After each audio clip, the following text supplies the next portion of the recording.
is live. Bombshells or duds? New court filings allege that Trump committed an impeachable offense. So why is he tweeting they prove he did nothing wrong? Will the next presidential election be a battle of the billionaires? For the first time on daytime TV, the man who turned the tide in the midterm elections, Michael Bloomberg, is talking about whether he'll take on Trump in 2020. Plus, Oscar and Emmy winner Aaron Sorkin on updating an American classic about a problem that's still plaguing our country today. And it's one-stop holiday shopping on View Your Deal. Hot topics are on the table with Whoopi, Abby Huntsman, Joy Behar, Sunny Hostin, and Meghan McCain. Now, let's get things started.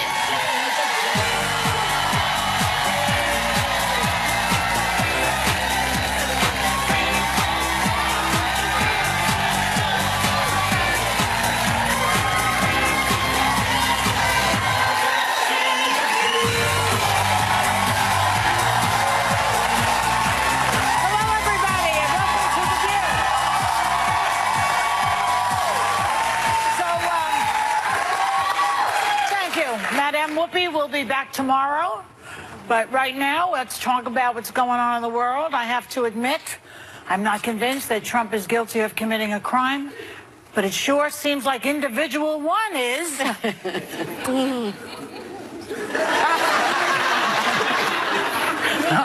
Because he is individual one, get it? Among the latest filings from New York federal prosecutors is that Michael Cohen claims that individual one directed him to use campaign money to pay off Stormy Daniels and playmate Karen McDougal, which happens to be a federal crime. Yeah. But you know, he calls it, Trump already has said, this is not a crime. This was a private transaction. Then why would you get 4 years for a private transaction? Yeah. That's what Michael Cohen is going to get. Well, I think it's significant in the sense that now you have the federal government, federal prosecutors saying that this president basically directed another person to commit a crime. Right. Because it's a felony to cause another person to make an illegal contribution. And I think that's one of the most significant things that has happened. But what most people are looking at is that Southern District filing. They're not looking at what the Mueller filing says. And the Mueller filing says that Michael Cohen really cooperated with the Mueller investigation. And in fact, he's been helpful on 4 main topics, Mueller writes. The Trump Organization's attempt to build a Trump Tower in Moscow. Apparently, Cohen gave a lot of information about that. Yeah, but let me interrupt you. Trump said he just was working that out in case he lost. Yeah, well... So how do you answer that? Well, that's... He said that. I'm just taking his position for a second. I don't know that we know the entire scope of what Mueller has, but we know that Michael Cohen cooperated with him extensively. Right. Talked about Russia, talked about the Trump business, talked about the Trump White House, talked about the campaign, and Mueller calls it useful. When a prosecutor says that was useful, you better believe it was useful. Yeah. And so it was useful to his investigation, and I think that really is what people aren't talking about, but probably should be. You know, all this talk about Russian collusion, though, for the past 2 years, all the money that's been spent, the millions of dollars, there's still nothing that we know of as of right now on Russian collusion. That's because Mueller has kept it very close to the vest. Well, we also, and he's actually the winner in all this so far has been Mueller, because he has been so quiet, and I think every journalist out there is dying to get anything from him. But the thing I've been concerned about from the beginning has been campaign finance violations. Paying off someone, which is what... Michael Cohen What's interesting, and you mentioned this in the morning meeting, Joy, is that if he runs again and he wins, because of the statute of limitations, 5 years, it could be that he gets out scot-free. If there is a problem here and he can get indicted. Well, you're talking about there's a policy in this Department campaign finance violations. Sitting president. Wait. What? Sorry. What's your question? She's referring to the fact that the Justice Department has a policy that you don't indict a sitting president. But I just want to mention... It's not in the Constitution. It's not in the Constitution, and the Supreme Court has never looked at that question. So in my view, that is still up in the air. Everybody's saying, well, he can't be indicted as a sitting president. I say take it to the Supreme Court. Oh. Just saying. I mean... Just saying. I'm not a lawyer, obviously, but I do know that in 2008, Barack Obama's presidential campaign was guilty of violating nearly $2 million in campaign violations. The matter was quietly settled with a $375,000 fine of the Federal Election Commission. Guilty of violating or involving early $2 million. Rand Paul was on Meet the Press yesterday, and he said, quote, "If we're going to prosecute people and put them in jail for campaign finance violations, we've become a banana republic where every president gets prosecuted and everybody gets thrown in jail when they're done with the office." Now, there's many campaigns that you can make the case, but I'm just saying President Obama did it as well. And I will say that in our entire history, there have been 2 presidents impeached, obviously Bill Clinton, and then Andrew Johnson in 1868 after the Civil War. I dated him, Didn't work out. Touche. And I'm just saying that it takes, I think we come in the morning, and I'm sure people watching at home when we turn on the news, I know that I'm getting this hysteria alarm every single morning, and I'm trying to delineate between what's fact and what's not fact as someone who isn't a lawyer. Right. Is there enough there? Does it seem like there's enough smoke there that there's potentially going to be something there? Yes, of course. Do I believe we're on the path to impeachment? Absolutely not. I disagree with that, especially because I've been watching the Clinton affair on A&E. Clinton was it's good. If you've not real seen juicy. that. And Clinton was impeached for having an affair with Monica Lewinsky. No, for lying. No, for perjury. But it was really for having an affair with Monica Lewinsky and lying about it. And lying about it. Yeah. But I think that rises if that rises to high crimes and misdemeanors, then you best believe that what Trump has done in terms of directing Michael Cohen to commit a federal crime better rise to the level. I don't know what Rand Paul is saying. I want to quote Steve Bannon before we go. Can I quote Steve Bannon? Yeah. He says the president needs a team that can go to the mattresses. Don't you love a mafia? It's a mob. That's a mob phrase. Did he just say that? He wrote this. The president can't trust the GOP to be there when it comes. They don't feel any sense of duty or responsibility to stand with Trump. That's his biggest problem, that the GOP is not going to back him as soon as more of this stuff comes out. Yeah. And that's why he's like a trapped rat in the White House. 71% of Republicans think the Mueller investigation is a, quote, witch hunt, according to the NPR PBS NewsHour poll that came out last week. And right now, actually, for the first time, more Americans say they view Mueller more negatively than positively. At any other time, 29% favorably, 33% unfavorably, and I think there's a 7-point decline from the summer. I think part of this is Fisher Cup bait, man. Show me your But you know what I don't understand? Only 27% of Americans are Republicans. Why do the 27% of Americans that are Republicans control what everybody else is thinking? I think that the other 73% of Americans don't care about that. Okay, all of that will be Mueller investigation. We'll be right out. 7%. On the 12 days of you, Miss the ladies gave to me 12 whoopee sweaters, 11 Abby claps, 10 Megan giggles, 9 Joy, who cares? Who cares? 8 View Your Deal, 7 Red Hot Topics, 6 Beltings, 5 Sunny, I love it. I love it. 4 Bernie Barks, 3 Austin Hens, 2 Idris Smiles, and the ladies wishing you happy holidays.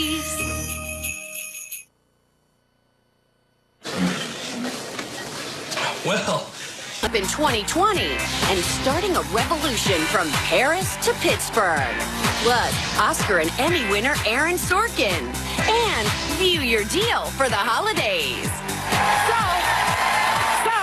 I don't have a lot of time today. So last week, Kevin Hart stepped down, apologized as Oscar host after some of his old anti-gay tweets emerged. You remember all that? Yes. Okay, but this weekend, his friend Nick Cannon asked he goes, interesting in these tweets he was doing. I wonder if there was any backlash here. And then he reposted tweets from comedians Sarah Silverman and Amy Schumer and Chelsea Handler, where they all used anti-gay slurs. So did he just open a Pandora's box here?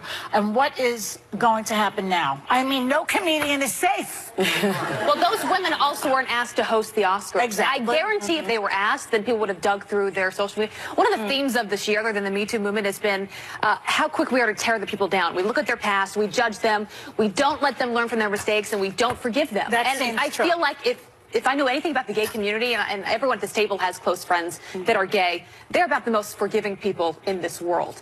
And so I think we've got to get over this, being so quick to judge people, finding failure on every single person's part, and just moving on and bettering each other, bettering society. First off, can I just say, just take the side of these three girls for a second. From what I know of their work, they are pro-gay comedians. They are not people. The Kevin Hart thing was very nasty, I thought. When he said, rape the doll's head and hit him on the head. I didn't like that at all. It upset me. But these girls, they don't, I shouldn't call them girls. We're not girls. We're men. No, kidding. Kidding. You know, these girls are comedians, and they love the gay community. The gay community loves them. They're icons of the gay community. But they still, so I don't see how they out these intent. Is that yeah, it's about the intent, right? What we were saying in the meeting, and I wish they had given us more time to talk about this, because this is actually one of the nucleuses where you and I have a lot of synergy. Yeah. Free speech is, I think, one of the tenets of being an American. I think it's extremely important. That doesn't mean that you can throw out slurs at people and not have ramifications in your work in one way or the other. But I don't want to live in a culture and a society where I think comedians and pundits in particular push boundaries for a reason. I don't agree with anything Bill Maher says, hardly ever. I watch his show almost every week because I think he's pushing boundaries. And I'm always going to be interested in people who are going to say the things that other people are scared to say. And that doesn't mean it's okay to, you know, have any kind of violence or hate speech or anything under that terminology. But according to the Federalist, which in all candidness my husband runs, there's now the people who couldn't host the Oscars now include Tiffany Haddish, Donald Glover, Sarah Silverman, Jon Stewart, Tina Fey, Dave Chappelle, and Stephen Colbert, according to things that they've said in the past. So if that's now the Kevin Hart rule, I just don't know who's going to be hosting a Maybe they can find the 4-year-old. Or a little kid, probably a mime or a juggler. Or a mime or a juggler or something like that. That's why no one wants to run for office. No one wants to be as public as they used to be. This is a real problem. I think this should be a wake-up call for everybody. But everybody wants to be on The View. We'll be right back. Next, a View exclusive. Michael Bloomberg talks about giving the White House a wake-up call that could save the world. And if he has his eye on the Oval Office in 2020. If you have postmenopausal osteoporosis and a high risk for fracture. So, how's this for putting your money where your mouth is? Michael Bloomberg put $100 million behind candidates in the midterm election, which helped turn the tide blue. He's also taking on the White House's environmental policy in his new documentary, Paris to Pittsburgh. Please welcome a man who would have my vote in 2020. I'm just saying. Michael Bloomberg. Thank you. Michael. Mayor, Mr. Mayor, I'll call you Mr. Mayor, yes. You always keep those titles, don't you guys? You spent over $100 million helping Democrats in the midterms, and 21 out of 24 people that you backed And I think 15 were women. Yep. And all of them care very much about climate change. Were women. 18 women? 18 were women, and the blue wave, yeah. Care about climate change and want background checks for guns. Not to eliminate guns, but background checks. Those are the two things. So you got everything you were hoping for. Okay. So what are you hoping that all that money gets you in January when they take over? What's going to happen then? Good government. I mean, I've said this a number of times. The Republicans did not exercise the check and balance on the White House that the Constitution calls for, and they were unwilling to take on any of the controversial issues, any of the major things facing this country. They did absolutely nothing. Time for a change. In business, you'd fire somebody if they did a terrible job. We just fired a bunch of them. Why do you think the GOP was so, reticent or whatever you want to call it? They became a party rather than of an ideology, of a personality. And now I think they're going to pay for it because when Mr. Trump is not popular, it hurts them at the ballot box, and they're going to really suffer. Well, you've been very critical of President Trump, and you've been openly weighing a run against him in 2020. Pretty open. And you started with running the last time. Do you regret that you didn't run the last time? No, I think we found is you cannot win as an independent because the Electoral College requires a majority, not a plurality. And even if I did get a lot of electoral votes, you couldn't possibly win. It would have gone to the House, and the House would then pick the Republican candidate, or if it was next time, pick the Democratic candidate. Yeah. And you have to have the... You become a spoiler in a way. Yeah, that's exactly what my obit would have been. He was the spoiler.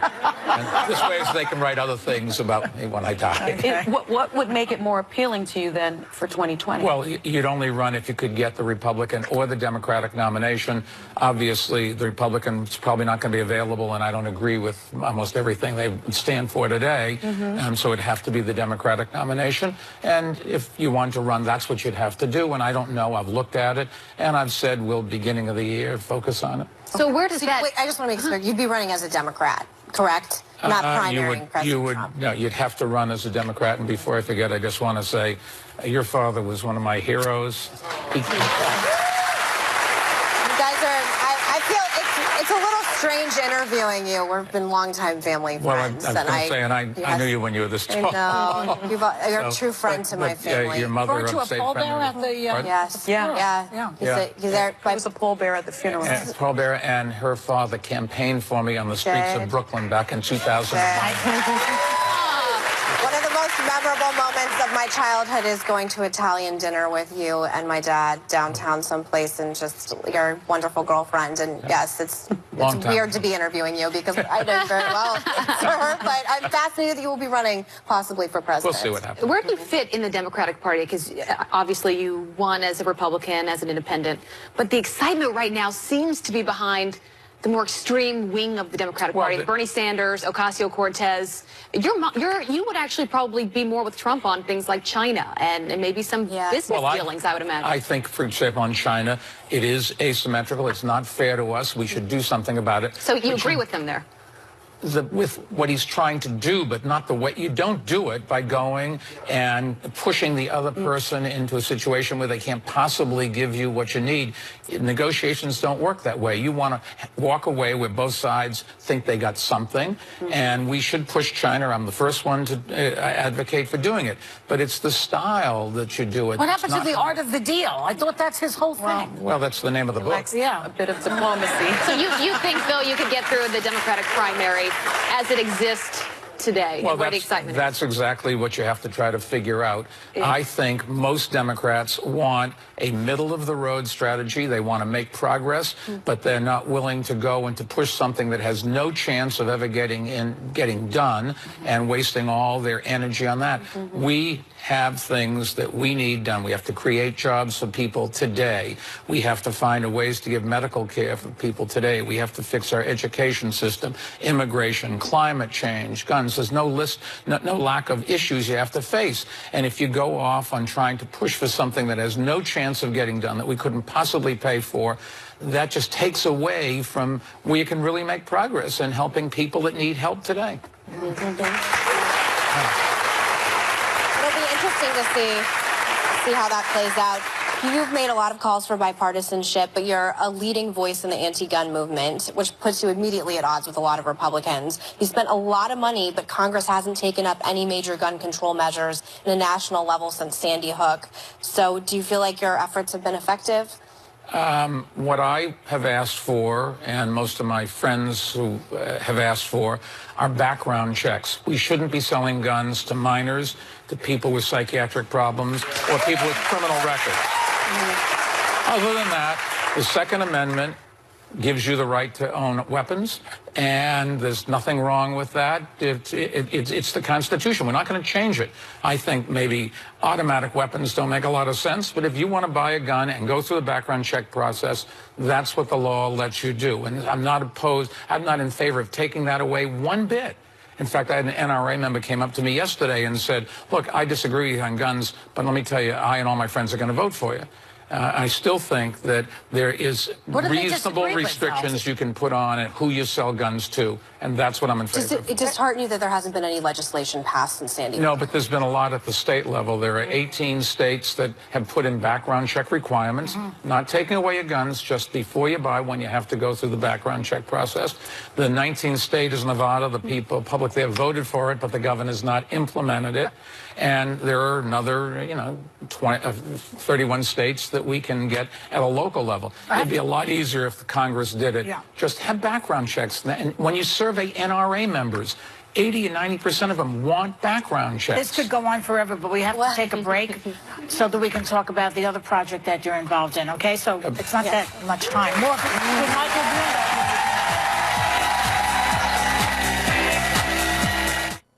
No matter how much you clean, The documentary that you just produced, Paris to Pittsburgh, shows some of the ways the current administration has rolled back progress in the area of climate change. So I always ask the same question. Don't politicians who are deniers or who roll back things, don't they have to breathe the same air that you and I have to breathe? Absolutely do.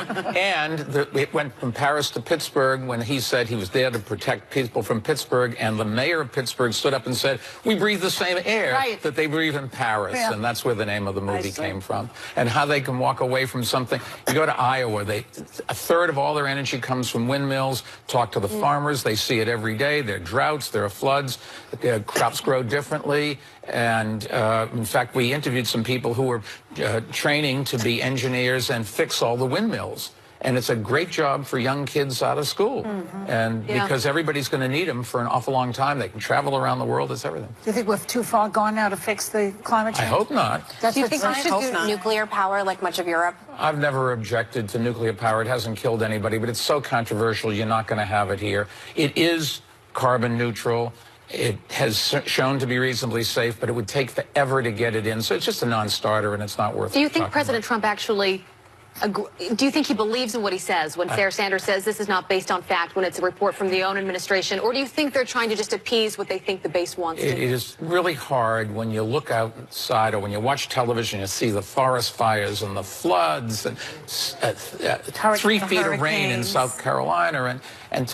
How can you not believe that something isn't changing? And how can you not listen to all the great scientists in the world, or virtually all of them? So I don't know. I can't speak for what Donald Trump says or why. You got to ask him. Well, the film also looks at Casa Pueblo in Puerto Rico. It's just amazing. It runs largely on renewable energy and was one of the only places that was operable after Hurricane Maria. And as Puerto Rico rebuilds, what opportunities do you think exist to prevent this kind of massive power failure that we saw from happening again? I mean, it was one of the only places when I was there, people were saying that they could charge their phones. You have to build to a higher standard. You have to understand there are going to be big storms. So you don't just put up a wooden pole that can come down in the wind. You put up a cement pole with steel to hold it up. You know you're going to have more hurricanes. You know you're going to have more big winds. So build for it. Build your houses a lot stronger. People say that's a great idea, but not my house. Right. And in terms of renewable energy, I mean, solar panels, that kind of thing. If they, after seeing that, don't urge everybody in the world to stop polluting, I don't know what would get you to stop polluting. Okay, I just want to say before we go that Michael Bloomberg also gave $1.8 billion to Johns Hopkins University so that no young, poor people have to pay for their education. His new documentary, Paris to Pittsburgh, airs Wednesday night on National Geographic. An updated edition of his best-selling autobiography, Bloomberg by Bloomberg, will be out January 7th. We'll be right back.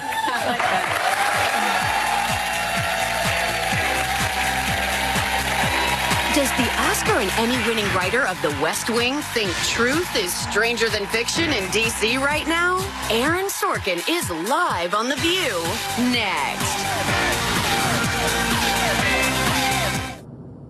This week, look who's hitting The View. Ken Jeong, Leah Remini, Armie Hammer, Felicity Jones, Leslie Mann, and oh wait, did I mention Jennifer Lopez? Yes! Jennifer will be here Wednesday. And it wouldn't be Happy Holidays at The View without Darlene Love. Baby, please come home. Plus special guest Bryan Adams. This week on The View on ABC. It all centers around my dog. His name is Chaos. I'm Bohemian Boho. And he's like, oh, the pen you got me? I love that pen. I just typed in red ballet shoes. I want to find pieces that represent who I am, and that's what I get from Etsy. He handed me a box, and it was a necklace with my dog's name on it. I get a lot of compliments on these. Something handmade and personalized on Etsy comes with, like, love. Go to Etsy.com for anything you want.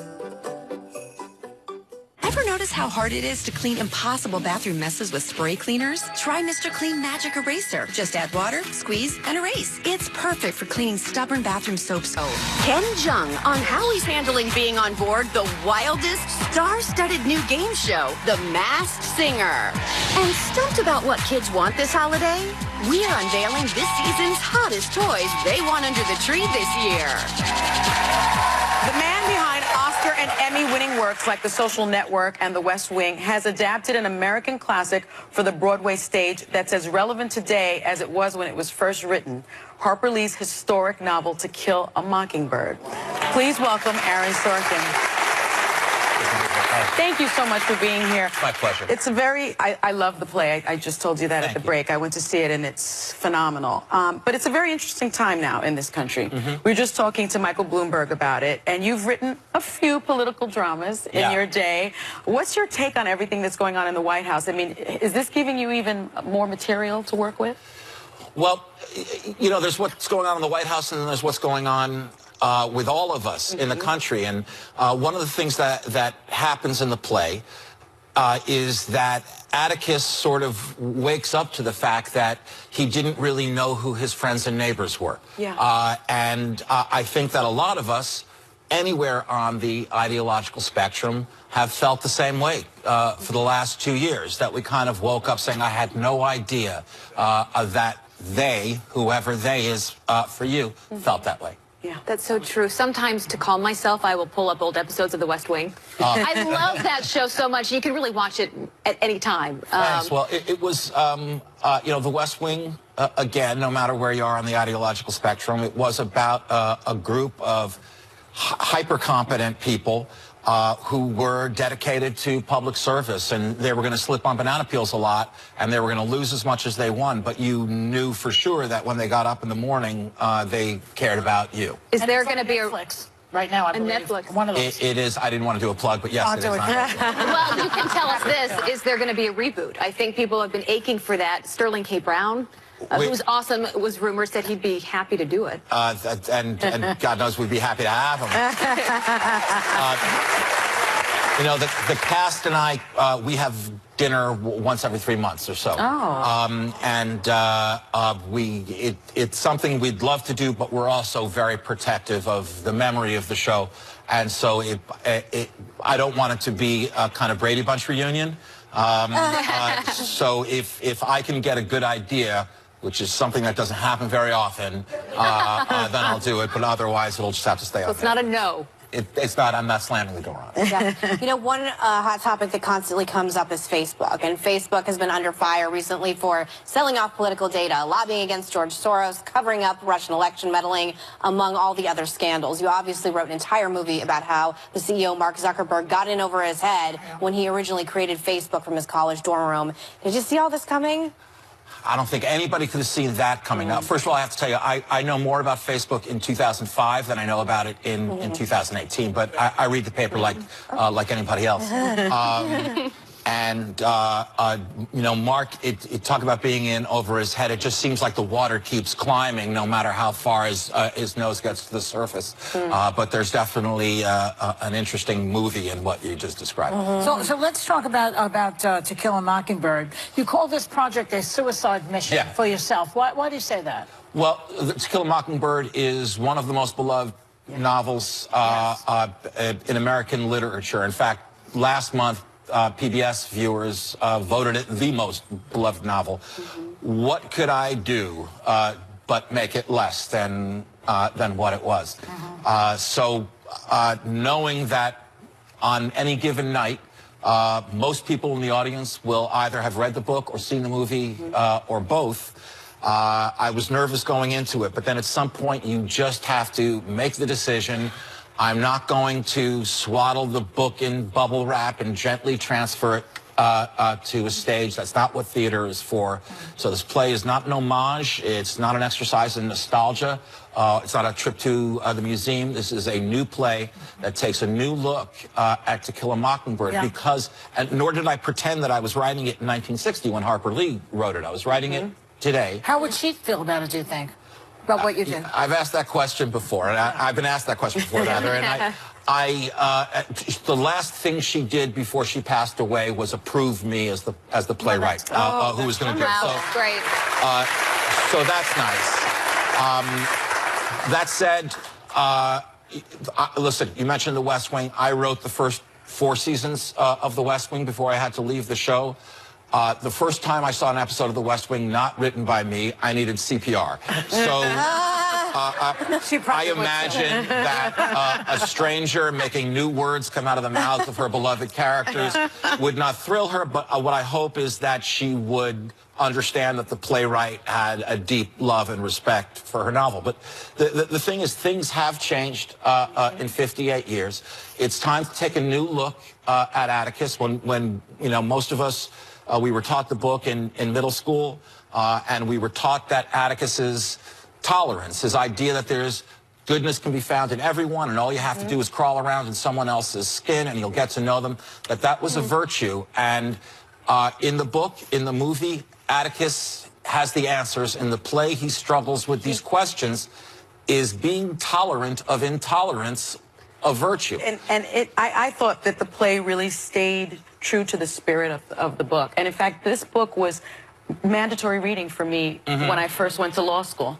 It was on our reading list at Notre Dame. And what's striking when you're watching the play is how relevant the story feels in 2018, because you've got a small-town lawyer in the Deep South defending an innocent black man against a white woman's rape allegation. Right. And you say you were influenced by Charlottesville.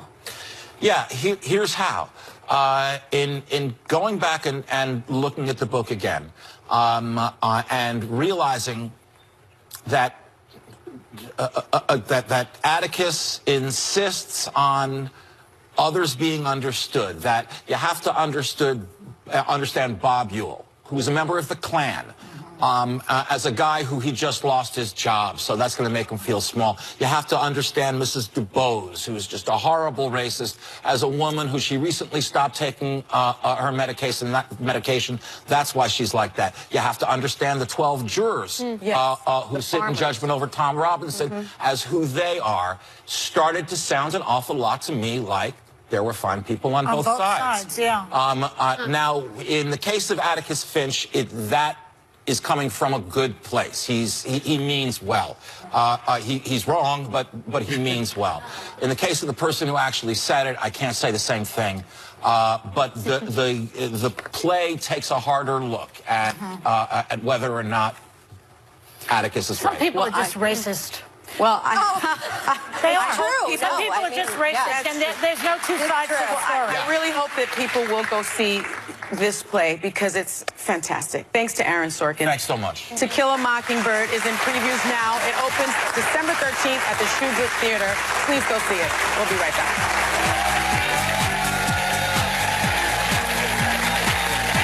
Next, get a holiday head start on View Your Deal. We partnered with vendors for at least half off this season's hottest items that have your gift list covered. Give dry skin the elbow.